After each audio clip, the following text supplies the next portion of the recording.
Avez-vous une voix charismatique?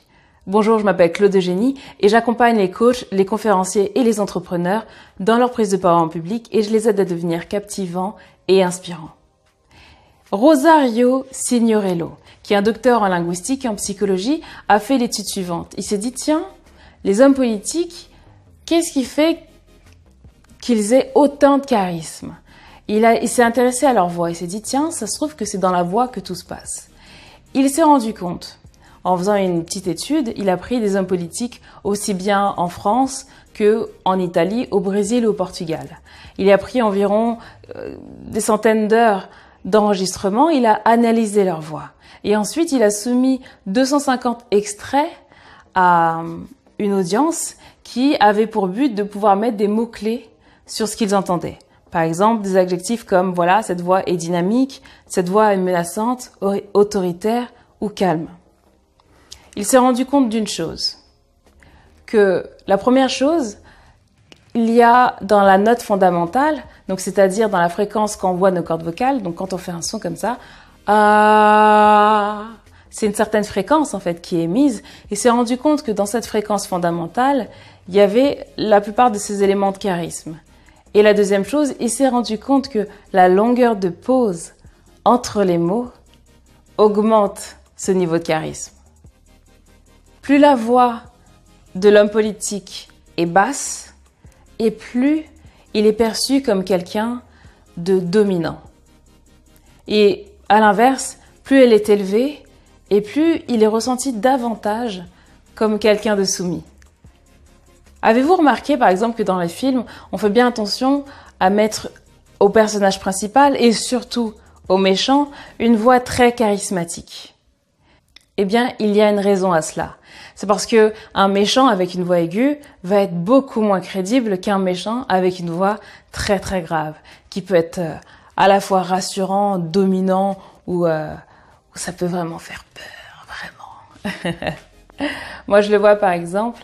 Mes enfants se calment très très vite quand c'est la voix du papa. Quand le papa arrive avec sa grande voix et dit « Voilà, est-ce que ça va? Qu'est-ce qui se passe ma chérie ?» Vous voyez, ce type de voix bien grave qui fait que on se sent tout de suite rassuré. Au contraire, les voix aiguës ont tendance à être un petit peu agaçantes. Comment est votre voix? Comment vous la percevez? Vous savez que la plupart du temps, on déteste entendre sa propre voix. Ce que je vous invite à faire, c'est vous enregistrer. Vous prononcez une phrase ou vous lisez un texte et vous essayez de voir ce que ça donne de manière déjà normale et ensuite essayez d'avoir la voix la plus aiguë possible, une voix vraiment aiguë qui a rien à voir avec celle que vous faites ou voire peut-être un peu plus aiguë comme ça. Essayez ça et après, essayez d'avoir la voix la plus grave possible.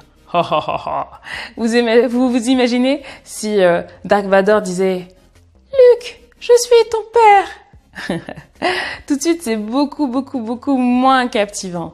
Et c'est ça l'idée, en fait, c'est que lorsque vous parlez en public, lorsque vous devez proposer et soumettre des idées qui sont parfois nouvelles pour votre audience, vous devez vraiment veiller à mettre les bonnes pauses, les bons silences et à utiliser la bonne voix.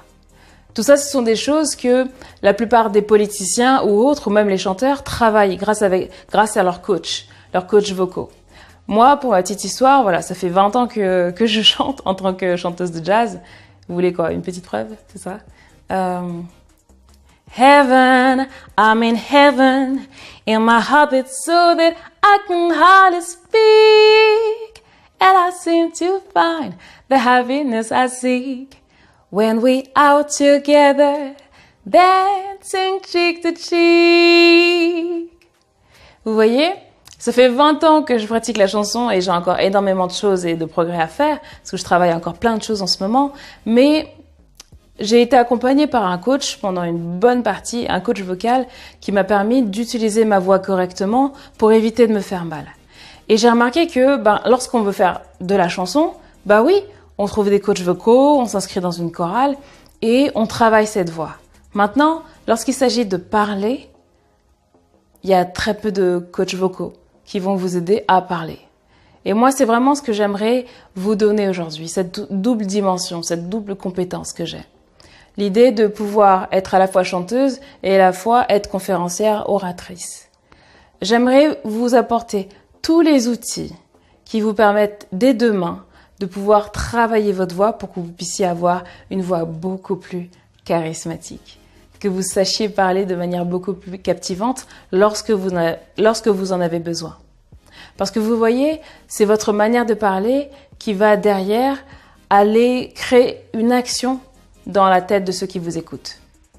Donc c'est pour ça que c'est très important de travailler la manière dont on parle et encore plus la voix. Parce que vous serez sûrement beaucoup plus crédible avec une voix beaucoup plus travaillée, peut-être beaucoup plus grave, ou une voix moyenne, mais une voix un peu plus maîtrisée et qui part pas dans les couacs comme ça. Vous voyez ce que je veux dire? Donc l'idée c'est vraiment de garder sa personnalité. On va pas se travestir et essayer de faire une voix qui n'est pas la vôtre, mais je vais vous donner toutes les clés qui vous permettent de travailler votre voix, d'être beaucoup plus à l'aise, d'être moins crispé ici au niveau de la gorge, pour que dès demain, quand vous allez commencer à parler devant les autres, vous allez être beaucoup, beaucoup plus à l'aise. Donc, il y aura sûrement un lien dans la description. S'il n'est pas encore là, attendez un peu parce que lorsque la formation va sortir, là, le lien sera disponible. Mais en tout cas, une fois que vous l'aurez trouvé, ce lien, inscrivez-vous et puis rejoignez-moi dans la formation. Allez, à bientôt, au revoir.